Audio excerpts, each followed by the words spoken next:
I have acquiesced to you guys before, and I have admonished him before. Please don't. We put you in seg last time. You were there a month. You came here begging and pleading, I'm not going to do it, I'm not going to do it. And now we have 300 phone calls. We are going on the record. If you want to talk, please go outside. Judge, hold on. So we're on the record. It cause number 253-4377, 2505-146. I think that's all we have here, right? Yes. Yes. Okay, so guys, for the record, please announce yourselves. Anna Eady, E-A-D-Y, for Mr. Wiggins. Nathaniel Munier spelled M-U-N-I-E-R, also for the defense. So hold on, before you get into anything, state, you wanted to bring something to the court's attention. Yes, Judge. So we had received a call that Mr. Wiggins was in violation of the protective order that was in this VPO, and that he was reaching out to the complainant witness in this case. We have checked the jail calls. Those jail calls show that since March 24th, which is, of course, after the October VPO, since just March 24th, we have 293 calls made to the complainant's phone number. Just yesterday, we had at least 28 calls to that number as well. So in one day, you're saying he made how many calls? So yesterday, he attempted 28 calls to the complainant's phone. So, Judge, I'm going to preface this conversation with, Miss Edie texted me about 10 minutes ago, so I came up on short notice on this. But my understanding is that there's no longer a protective order in effect, because it's been long enough that the protective order... There's an order for him not to have any contact with her. Are those part of his bond conditions? Yes. My client's not on bond. Well, he is not supposed to have any contact with her whatsoever. I understand, Judge, but the way that this court and other courts in the county have structured those conditions have been bond conditions, which my client is not on a bond. He is in custody. He has not broken. I have ordered him, even though he's in custody, not to call her. I understand, Judge. Assuming that he had violated some form of a court order that is not a bond condition, I believe the appropriate remedy would be contempt, and which would be a separate criminal proceeding. At the same time, for Ms. Edie talking to me today, it sounds like that the court was going to order ag-seg in the jail, so the formal... The only way that we can revoke phone privileges on someone is ag-seg. Yes, Judge. My issue with that is it's a hammer when a scalpel is needed. So while I understand that the district attorney's office has alleged that my client is called a victim in this case, there's no protective order in place. The bond conditions are not in effect because he's not on bond. Thus, no crime has taken place. And third to that, Judge, if he's to move to ag-seg, he would not be able to make any phone calls, not just to the victim, but anyone, including counsel, which while we are here on a misdemeanor, he is in custody on a felony and relatively serious felonies. And not being able... Okay. I understand your plight. Yes, Judge. But there are other remedies for you to be able to communicate. Letters, in person. But the only way for me to be able to ensure that the complaining witness is not called is to put him in segregation. That's the only way. Judge, the problem is nobody would be able to call, including our office as well as his felony attorneys. Letters through the jail are notoriously slow. A letter to my mother, who lives in the same city, takes 4 days. And in the jail, you're taking over and a week. I'm willing to put him on the docket one time a week so you guys can have contact. Which the problem is, Judge, we would no longer be able to have any form of private contact, and that would only take care of the misdemeanor and not the felony. And not to be impolite, Judge, him having conversations with us are saying, hey, what's going on with the felony? And any jail visits that take place in ag-seg are actually recorded. They're notified by counsel going through the door that those calls are being recorded. I don't have any other option to not prevent Judge, phone calls. This would violate my client's 5th, 6th, 8th, and 14th, off the top of my head, constitutional rights.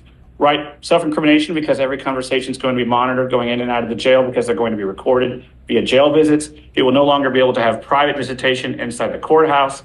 You can pull him out. You can have private visitation in the rooms there. It's not about me, Judge. It's about felony court. It's a serious issue, but that's the. Why are you worried about felony court? Because that's why he's in, Judge. Then It's also in because of ours. Our bonds are at $60,000. I understand, Judge, but the reason that this is taking as long as it is and it's been taken as serious as it is because he's in custody on a felony.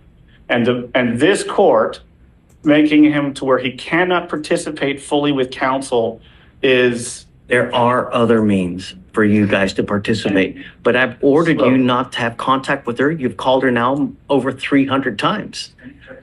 I don't understand why you guys aren't filing additional charges anyways. Sorry, Judge, I missed the last statement. I'm sorry.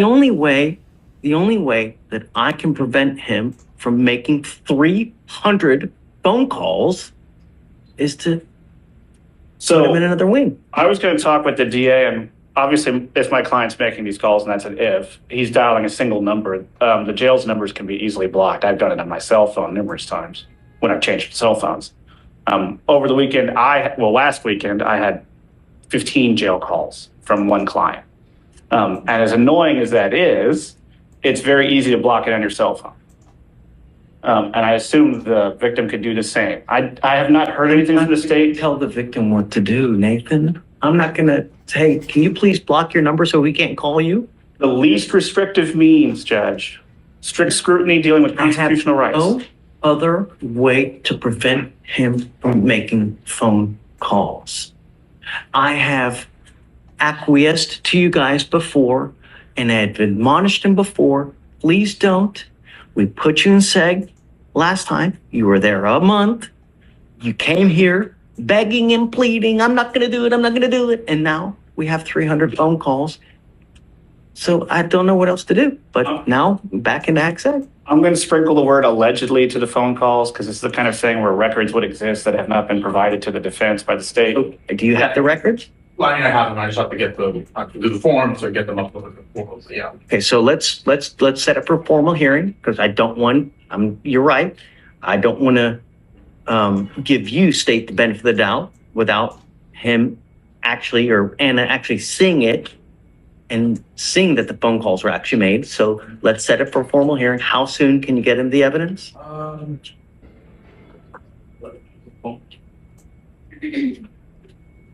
think the last time that I got killed.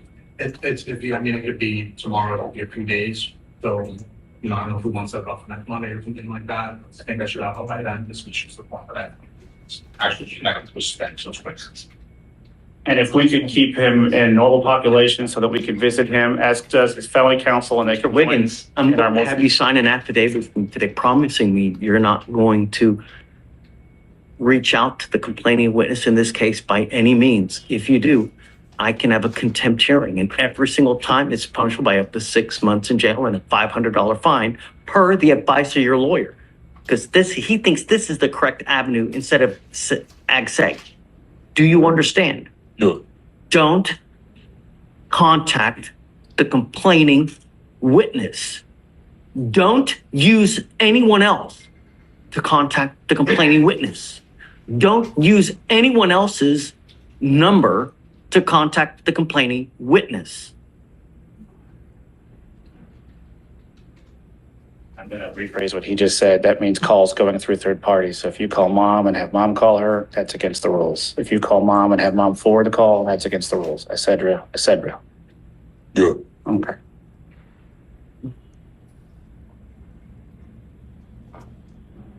This is the affidavit that you're going to sign promising me you're not going to contact her or the complaining witness in any of my misdemeanor cases.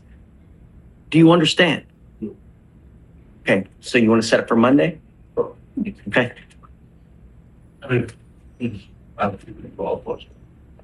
Let's just get it as soon as you can, get it to them.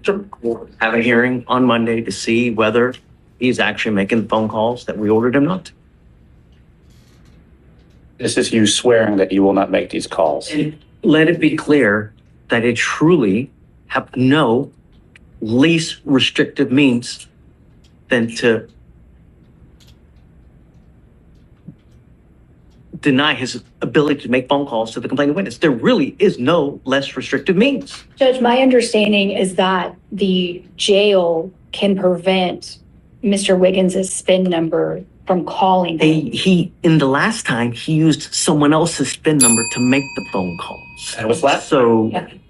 well, we'll see this time. I don't know. Okay, all right. Just always tell the record, Mr. Wiggins, I want you to make this aware that this is the court having you swear, which is legally binding, that you will not be making any calls. And if you violate this sworn oath, then that is punishable under the law. You understand? Sure. Okay. Thank you, Judge.